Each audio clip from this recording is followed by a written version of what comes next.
Hello my dear students, hope you all are fine. Welcome to online session of physics, and today in this class we are going to start our next chapter, that is magnetism and matter. Right? तो ये इस series में हमारा unit 3 का chapter number 5 है and the name of the chapter is magnetism and matter. अब अगर पिछले साल की बात करें तो ये चैप्टर हमारे पास काफी बड़ा होता था, बहुत सारी चीजें डिस्कस करते थे, बट इस साल इस चैप्टर से काफी डिडक्शंस हो चुकी हैं ड्यू टू कोरोना. तो गिनती के हमारे पास 3 या 4 टॉपिक्स ही बचे हैं इस चैप्टर में डिस्कस करने के लिए. तो आज मैं उस सीरीज में आपके साथ पहला टॉपिक डिस्कस करता हूं, दैट इज magnetic movement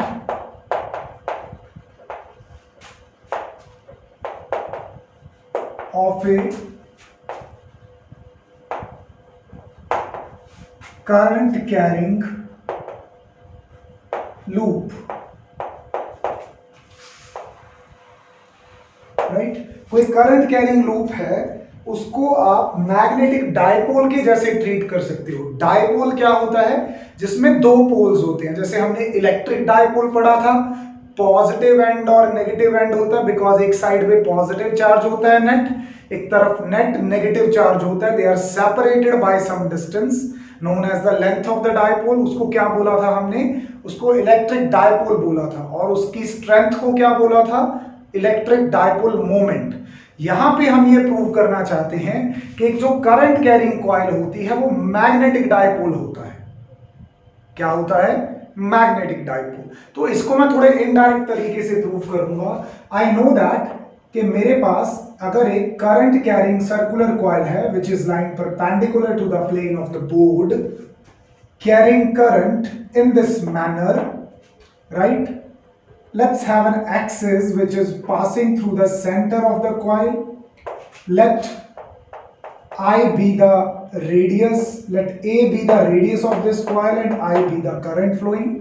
तो इस coil की वजह से अगर इसके axis पे कोई थोड़ा दूर जाके far away point मैं यहाँ पे suppose कर लूँ, let's say that is P, such that O से जो P का distance है वो X है, right? तो अगर इस P पॉइंट पे मैं मैग्नेटिक फील्ड फाइंड आउट करना चाहूं, किसकी वजह से? इस सर्कुलर लूप की वजह से, तो वो जो मैग्नेटिक फील्ड होगा B, वो मैं कैसे दूंगा? That is going to be mu nought I A square by 2 R cube. You must be thinking कि सर ने यहां पे R तो कुछ दिखाया ही नहीं. R is this distance. मतलब आप ये कह सकते हो कि R क्या है?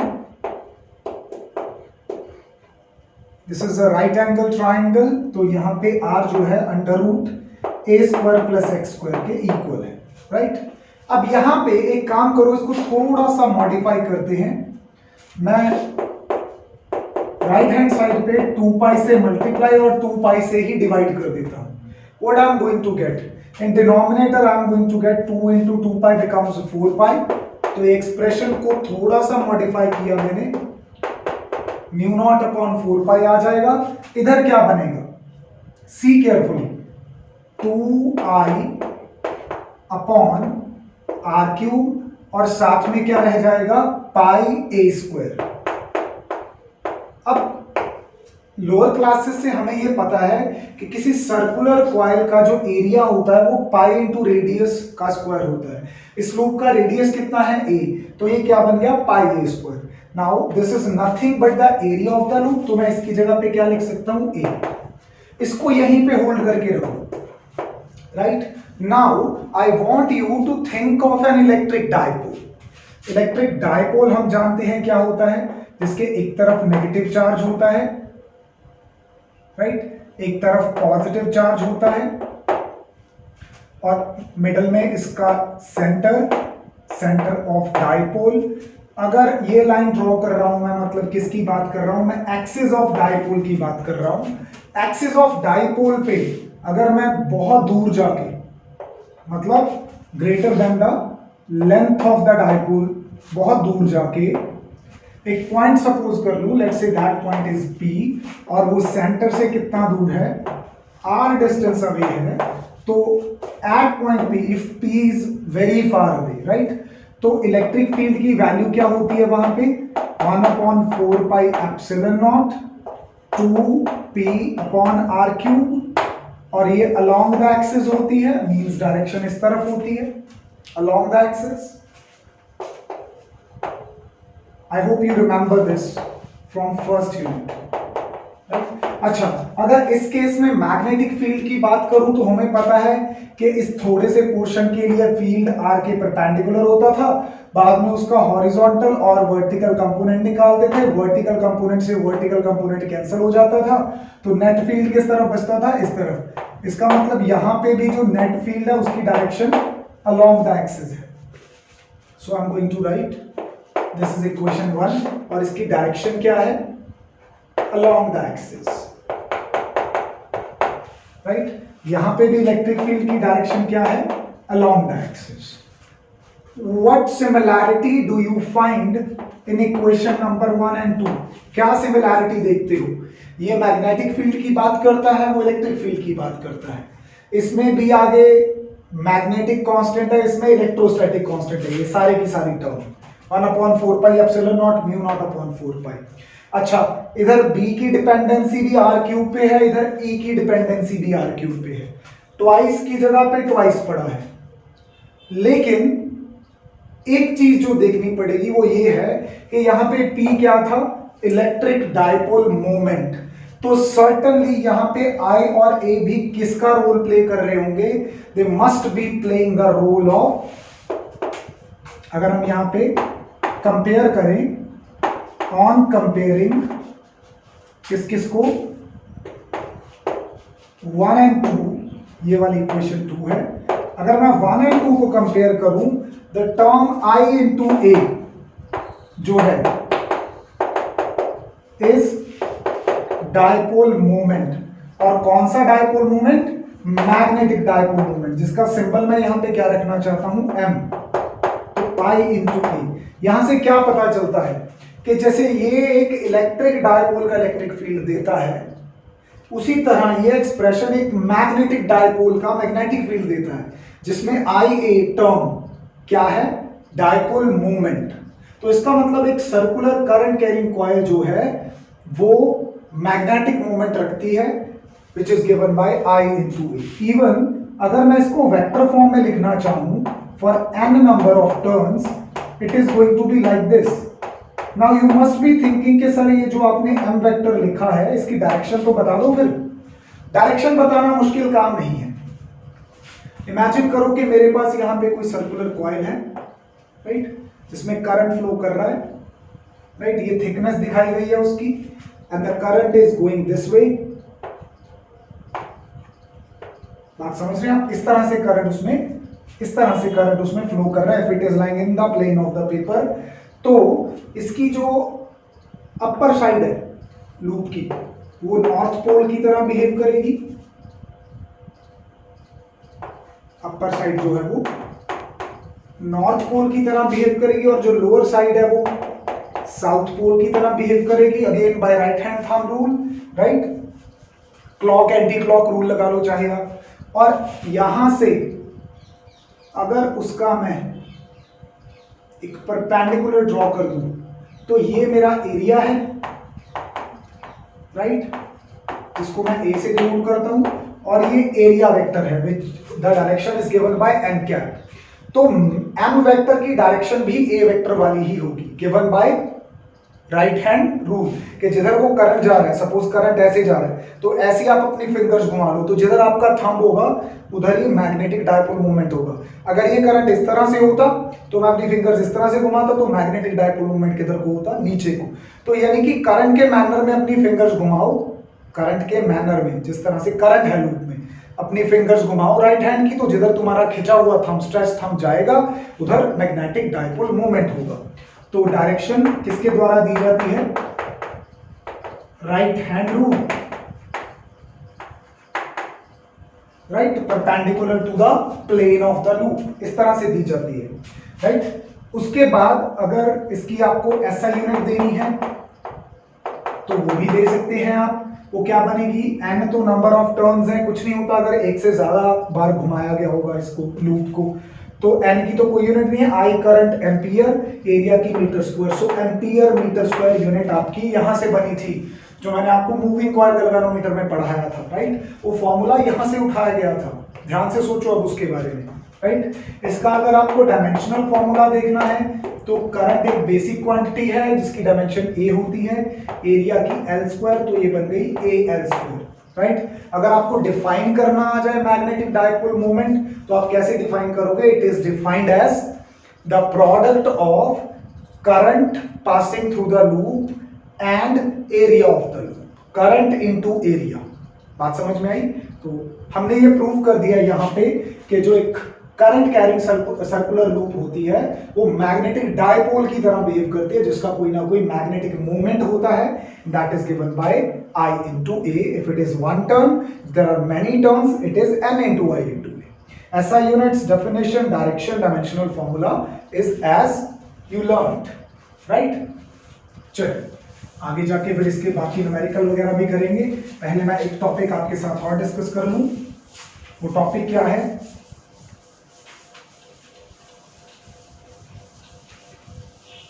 देखिए, जो मैग्नेटिक डाइपोल मूवमेंट होता है ये किस किस चीज का होता है? एक तो मैग्नेट का होगा, जैसे अपनी बार मैग्नेट होती है जिसमें नॉर्थ साउथ पोल होते हैं, राइट। बार मैग्नेट के अलावा ये सर्कुलर करंट कैरिंग कॉइल का होता है, वो भी दिखा दिया। इसके अलावा और किसके पास होता है मैग्नेटिक डाइपोल मूवमेंट? इसके अलावा ये होता है किसी एटम के पास। कैसे होता है एटम के पास? एटम के अंदर न्यूक्लियस होता है, न्यूक्लियस के अराउंड एक ऑर्बिट में पर्टिकुलर एक ही मैनर में इलेक्ट्रॉन्स घूमते हैं, यू नो दैट। अगर इलेक्ट्रॉन एक ही पर्टिकुलर मैनर में घूम रहे हैं तो they are making currents and currents give birth to magnetism. So I am going to discuss magnetic movement of an electron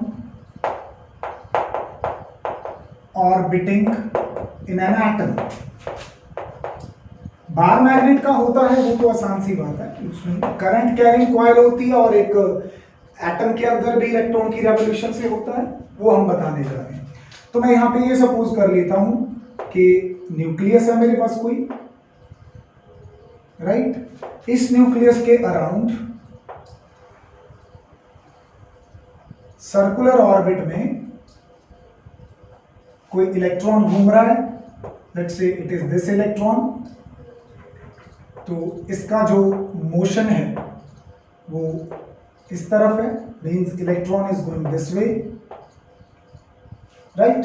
तो अब इलेक्ट्रॉन अगर इस मैनर में जा रहा है तो करंट इस मैनर में जा रहा होगा, means if the electron is going in this manner the current is going in this manner, current goes opposite, right. और सपोज कर लेते हैं कि इसका रेडियस कितना है, its radius is r. So if I wish to write magnetic movement of revolving electron, I need two things basically.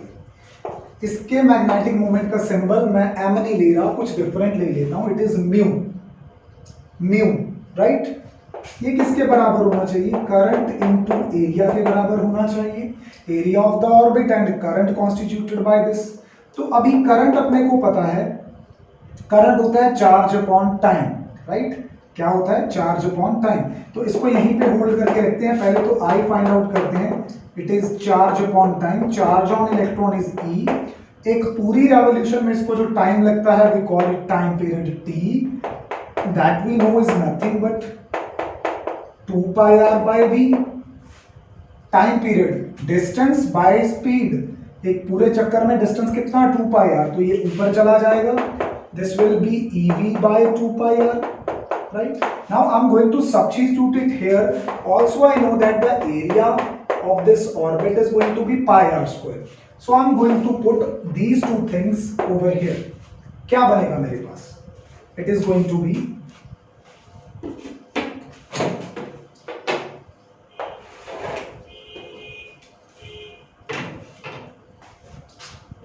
Mu is equal to e v upon 2 pi r into pi r square, right. क्या बचने वाला है? We are going to left with e v r upon 2, right. एक expression तो हमारे पास ये आ जाएगा। So this may be needed somewhere, तो मैं इसको संभाल लेता हूं। अभी इसकी डायरेक्शन कैसे बताओगे? करंट की डायरेक्शन के हिसाब से। अगर इलेक्ट्रॉन इस तरह से मूव कर रहा है, if the electron is going this way with velocity v, तो करंट तो इससे उल्टा होगा, means current is going in this way. The current is going in this way, I will apply my right hand rule. तो current इस वे से जा रहा है, तो डायपोल मोमेंट किधर होगा? नीचे को। So I am going to draw it perpendicular to the plane, directed downwards. So mu की डायरेक्शन क्या है? Perpendicular to plane of orbit acting downward. यही दिखा सकते हैं ना हम यहां पे। चलिए, अच्छा, अभी इसी एक्सप्रेशन को अगर आप एंगुलर मोमेंटम के साथ जोड़ के देखना चाहो, बट व्हाई, हम ऐसा क्यों करेंगे? क्योंकि ये जो इलेक्ट्रॉन है, it is having mass me। Electron has mass, right. वो कितना होता है हम सबको पता है, 9.1 इंटू 10⁻⁻31। तो जब कोई पार्टिकल सर्कुलर मोशन में होता है, तो वो कौन सी क्वांटिटी कैरी करता है? It carries angular momentum. क्या कैरी करता है वो? Angular momentum of electron. Let's call this 1। वो किसके बराबर होगा? Let's say I am denoting it with L। It is going to be equal to mvr। Expression सबको याद होगा, mvr, right. Mass into velocity into radius of orbit, जिसमें कोई चीज घूम रही है। अगर L की डायरेक्शन देखी जाए, तो जिस मैनर में आपकी बॉडी घूम रही होती है, उस मैनर में आपको फिंगर्स कर्ल करनी होती हैं, और थंब आपका क्या देता है? एंगुलर मोमेंटम की डायरेक्शन देता है। तो यहाँ पे इलेक्ट्रॉन इस वे से घूम रहा है, अगर मैं अपना राइट हैंड घुमाऊं तो थंब किधर को जाता है? ऊपर को। इसका मतलब एंगुलर मोमेंटम किस तरफ है? परपेंडिकुलर अपवर्ड्स है। L is upwards, so ये क्या लिखूंगा मैं? ये किस तरफ है? Upward, perpendicular to the plane, right. अभी जरा 1 को 2 से डिवाइड कर दो। 1 को जब तुम 2 से डिवाइड करोगे, you are going to get mu by L is going to be EVR by MVR। VR से VR कट जाएगा, M के साथ ना सबस्क्रिप्ट में E लिख लेना, so that you may come to know कि ये मास ऑफ इलेक्ट्रॉन की बात हो रही है।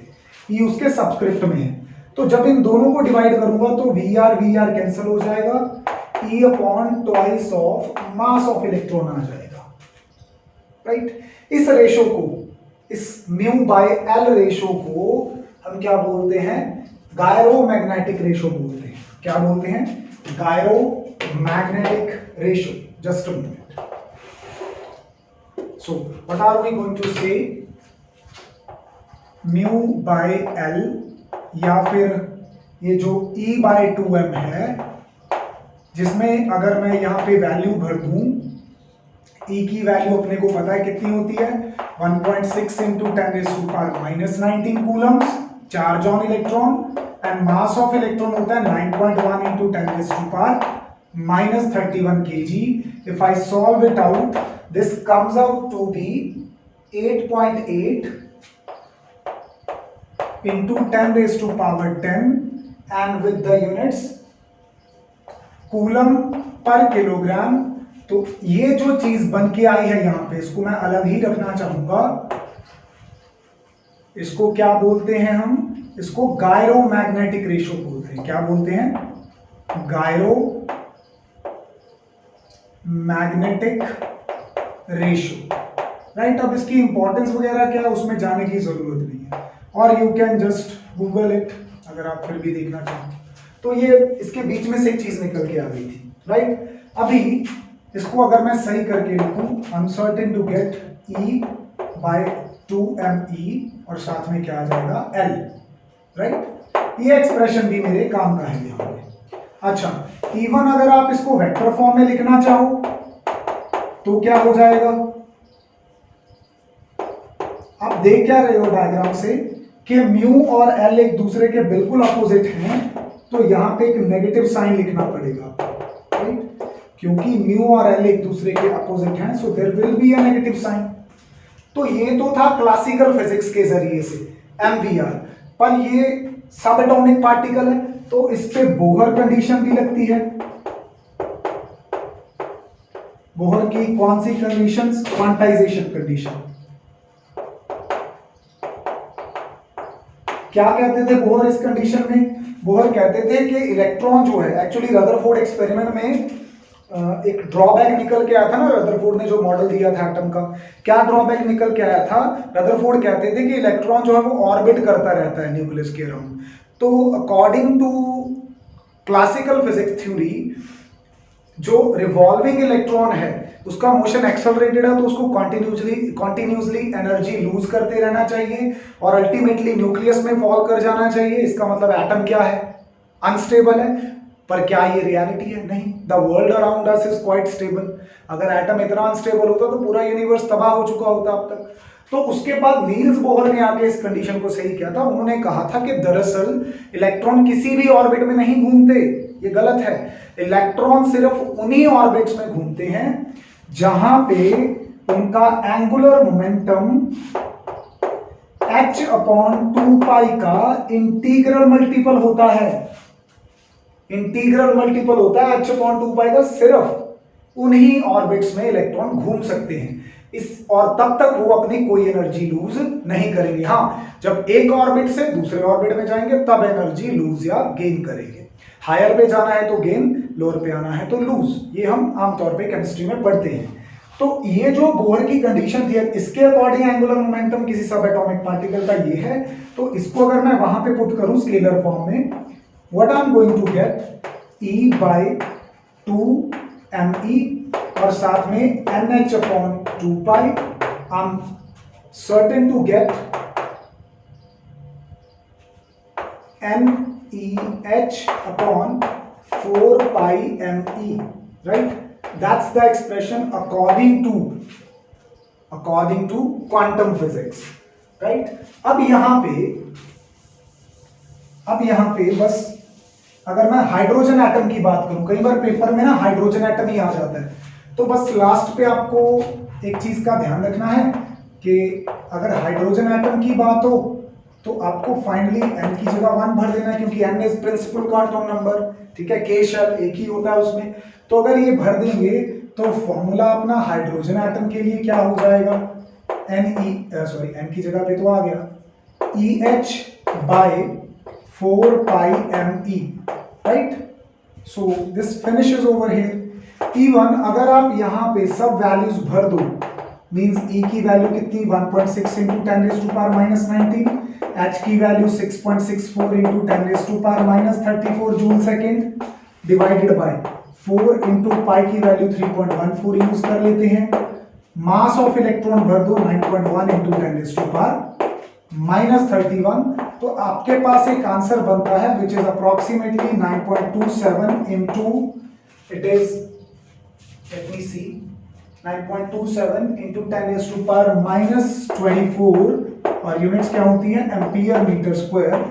तो ये जो आंसर आता है we call it Bohr magneton. क्या बोलते हैं?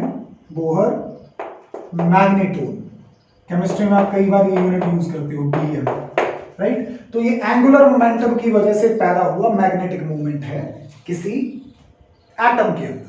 इसके अलावा और कौन से मैग्नेटिक मूवमेंट्स होते हैं किसी एटम के पास, किसी एटम के इलेक्ट्रॉन एटम के पास? वो स्पिन की वजह से भी हो सकता है, राइट? टोटल देखते हैं तो दोनों को क्या कर देते हैं? ऐड कर देते हैं, right? So this is all about magnetic movement of an electron orbiting in an atom. इसको आप यहाँ पे कंप्लीट कर लेंगे। चलिए, अभी बस मेरे को कुछ न्यूमेरिकल प्रॉब्लम्स लेनी है फटाफट से इसकी, ताकि आपको कॉन्सेप्ट अप्लाई करना आ जाए। It is best to do previous 10 year board numericals, तो मैं उन्हीं के ऊपर फोकस करूंगा जल्दी से। These two topics are easy and very important। वैसे भी बोर्ड में इनकी फ्रीक्वेंसी बहुत ज्यादा है। तो पहला क्वेश्चन जो मैं यहाँ पे पिक कर रहा हूं वो है, a current of 5 ampere is flowing through a 10 turn circular coil of radius 7 centimetre. यानी कि कॉइल दे रखी है जिसमें करंट कितना है, the current is 5 ampere, number of turns उसमें कितनी है, नंबर ऑफ टर्न्स 10 है, और रेडियस उसका कितना है, रेडियस है उसका 7 centimetre. The coil lies in XY plane, ये कॉइल XY प्लेन में पड़ी है। मतलब अगर मैं यहाँ पे, चलो अभी बना लेता हूँ, एक डायग्राम बना लेता हूँ, राइट। तो if I call this X, I call this Y, this is Z, तो XY प्लेन में ये कॉइल पड़ी है लाइक दिस, राइट, इस तरह से रखी हुई है। अब ये करंट कैरी कर रही है किस तरफ हमें कुछ नहीं बताया गया, तो हम इस वे से मान लेते हैं कि चलो ये इस वे से करंट कैरी कर रही है, राइट, इस वे से, हमें बताया नहीं गया ये कुछ भी। चलिए, तो सबसे पहले क्या पूछा है, what is the magnitude and direction of magnetic dipole movement. Current carrying coil का मैग्नेटिक डायपोल मूवमेंट होता है N इंटू आई इंटू ए, मैग्नीट्यूड उसका। नंबर ऑफ टर्न्स कितनी है 10, करंट कितना है 5। अब एरिया निकालने के लिए क्या लगाएंगे, पाई आर स्क्वायर, पाई 22/7, रेडियस कितना है 7 सेंटीमीटर, तो ये 7/100 इंटू 7/100। आप इसको सॉल्व आउट कीजिए, फाइनली आपके पास जो आंसर बनेगा वो 0.77 एम्पियर मीटर स्क्वायर बनेगा। तो इतना इसके पास मैग्नेटिक डायपोल मूवमेंट है, ठीक है। अभी इस मैग्नेटिक डायपोल मूवमेंट की हमसे डायरेक्शन भी पूछी गई है। तो मैंने बताया हमें कि करंट की डायरेक्शन गिवन नहीं थी, तो XY प्लेन में आप डायरेक्शन ऐसे मान लो, एंटी क्लॉकवाइज। तो अगर आप एंटी क्लॉकवाइज मानते हो तो आपका मैग्नेटिक डायपोल मूवमेंट किधर होगा, ऊपर को कौन सा एक्सिस है, Z एक्सिस। तो मैग्नेटिक डायपोल मूवमेंट जो है उसकी डायरेक्शन अलोंग Z एक्सिस है। अब अगर कोई बच्चा कहे कि नहीं मेरे को तो इसमें क्लॉकवाइज मानना है, तो मान लो वो नेगेटिव Z एक्सिस की तरफ हो जाएगी, downward. It is up to you, जब गिवन नहीं है तो क्या किया जाए।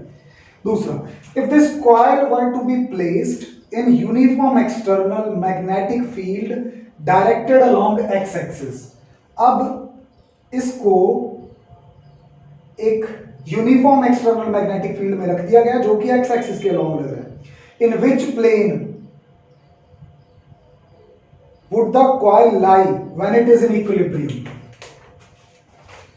क्या था, एक आपके पास वही जो हमारा कोऑर्डिनेट सिस्टम है वो है। चलो मान लिया इस तरफ X एक्सिस है, इस तरफ Y एक्सिस है, इस तरफ Z एक्सिस है। क्या था, जो मैग्नेटिक फील्ड है वो magnetic field along X axis है। चलो इसमें भी कोई परेशानी नहीं है। तो कहता है इसको किस तरह से रखोगे कि स्टेबल इक्विलिब्रियम में रहे। इसको अनस्टेबल करता कौन है, टॉर्क करता है। हमें पता है कि जब करंट कैरिंग कॉइल को मैग्नेटिक फील्ड में रखते हैं तो उसके ऊपर क्या लगता है, टॉर्क। और टॉर्क का फॉर्मूला क्या होता है, टॉर्क का फॉर्मूला होता है mb sin of theta. We know this. अच्छा, स्टेबल इक्विलिब्रियम में रखने के लिए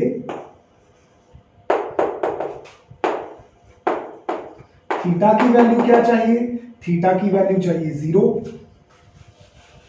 राइट, ताकि टॉर्क भी क्या हो जाए 0। अब थीटा की वैल्यू 0 होने का मतलब है किस किस के बीच में, डायपोल मूवमेंट और मैग्नेटिक फील्ड के बीच में। So they must be parallel to each other. अगर आप मैग्नेटिक डायपोल मूवमेंट भी इस तरफ चाहते हो, अगर आप चाहते हो कि आपका m भी x एक्सिस के पैरेलल हो ताकि ये एंगल 0 हो जाए, टॉर्क 0 लगे, क्योंकि कंडीशन दे रखी है एक स्टेबल इक्विलिब्रियम की, इसका मतलब आपकी जो कॉइल है वो कहां लाई करनी चाहिए, इधर लाई करेगी, तभी इसका मैग्नेटिक डायपोल इस तरफ होगा। Means if the coil is lying in YZ plane, तभी इसका डायपोल मूवमेंट किधर को होगा, x एक्सिस की तरफ होगा, राइट। तो सबसे पहले ये बताया जाएगा यहाँ पे कि m vector must be parallel to b vector. It means coil किधर लाई करनी चाहिए, कॉइल YZ प्लेन में लाई करनी चाहिए, राइट। इस तरह के क्वेश्चन थे, बेसिक अंडरस्टैंडिंग को हिट करने वाले बोर्ड के क्वेश्चंस। चलिए अगले न्यूमेरिकल पे चलते हैं फटाफट से। तो अगला न्यूमेरिकल क्या है हमारे पास, the next numerical is an electron moves around the nucleus in hydrogen atom of radius 0.51 angstrom with a velocity of 2 into 10 raised to power 6 metre पर सेकेंड। कोई हाइड्रोजन एटम है जिसके फर्स्ट या जो भी यहाँ पे हमें ऑर्बिट गिवन है उसका रेडियस 0.51 एंगस्ट्रॉम है और इसके अंदर एक इलेक्ट्रॉन रिवॉल्व कर रहा है कितनी वेलोसिटी के साथ? 2 into 10 raised to power 6 metre पर सेकेंड की वेलोसिटी के साथ, राइट? हमें क्या क्या चीजें कैलकुलेट करनी है? सबसे पहले तो हमें बताना है कि ये करंट कितना बना रहा है। What is the current constituted by this electron, right? Now we know that what is the formula to calculate current due to motion of electron. It is again charge by time. The charge on electron is E और you can say EV by 2 pi r। ये formula भी derive किया था हमने, ठीक है? तो यहाँ पे वैल्यू सब्स्टिट्यूट करेंगे। करंट की चार्ज की value 1.6 into 10 raised to power -19, velocity की value 2 into 10 raised to power 6, 2 into pi की वैल्यू यहाँ पे यूज कर लेंगे हम 3.14 और रेडियस की वैल्यू है इट इज 0.51 एंगस्ट्रॉम। तो एंगस्ट्रॉम को मीटर्स में बदलना आना चाहिए 10 raised to power -10, right? If you solve it up, you are certain to get answer 10 raised to power -4 ampere. तो इतना करंट कंस्टिट्यूट करता है। दूसरा हमसे पूछा गया है कि इस रिवॉल्विंग इलेक्ट्रॉन की वजह से न्यूक्लियस पे कितना मैग्नेटिक फील्ड होगा। अभी अगर ये न्यूक्लियस है मेरे पास तो इसके अबाउट सर्कुलर ऑर्बिट में घूम रहा है इलेक्ट्रॉन, राइट? तो अगर ये घूम भी रहा है तो सेंटर पे क्या बनाएगा? मैग्नेटिक फील्ड, क्योंकि करंट बनाता है ये। तो वो कितना होगा? अपने को पता है कि उसका फॉर्मूला होता है μ0I बाय 2r। ये हमने डिराइव किया था किसी सर्कुलर कॉइल के सेंटर के लिए। तो μ0I की value 4 pi into 10 raised to power -7 into current अपने को अभी निकाला हमने 10 raised to power -4 divided by 2 as it is. r की value 0.15 into 10 raised to power -10। इस सब को जब हम सॉल्व करते हैं ये लगभग आता है हमारे पास 1.23 टेस्ला, राइट? इतना प्रेजेंट है ये हमारे पास। नेक्स्ट हमसे पूछा है कि डायपोल मोमेंट कितना बनेगा इसका। What will be the magnetic dipole moment? तो वो निकालना भी मुश्किल नहीं है। अपने को पता है मैग्नेटिक डायपोल मोमेंट जो होता है वो I into A के बराबर होता है। चाहे तो इस फॉर्मूला से कर लो, चाहे अपने पास फॉर्मूला EVR/2 भी है, जिस फॉर्मूला से मर्जी कर लो। इसमें डायरेक्टली करंट और एरिया की वैल्यू पुट करो तो सेम आ जाएगा। बेसिक क्वांटिटीज लेके चलनी है तो वो चल पड़ो। -19 स्पीड कितनी है? That is 2 into 10 raised to power 6। Radius कितना है? 0.51 into 10 raised to power -10 divided by twice. जब इसको सॉल्व करते हैं तो अपने पास जो आंसर बनता है that is 8.16 into 10 raised to power -25 ampere metre square. तो बेसिक न्यूमेरिकल्स, बेसिक कॉन्सेप्ट्स ये पूछे जाते हैं बोर्ड के पेपर में। बेसिक से मेरा मतलब है कि आपको कॉन्सेप्ट बड़े मतलब प्रॉपर तरीके से लगाना आता है। Let's move on to the last question that is very important. उसमें एक ऐसी बात है सीखने के लिए जिसका बेसिस पुराना है, मतलब मैं वहां पे एनालॉजी बना के सिखा दूंगा आपको। एक करंट है 7 एम्पियर का जो कि दौड़ रहा है किसी प्लेन सर्कुलर कॉइल में जिसका रेडियस 1 सेंटीमीटर है और 100 नंबर ऑफ टर्न्स है। तो फटाफट से ये डाटा लिख लूं मैं।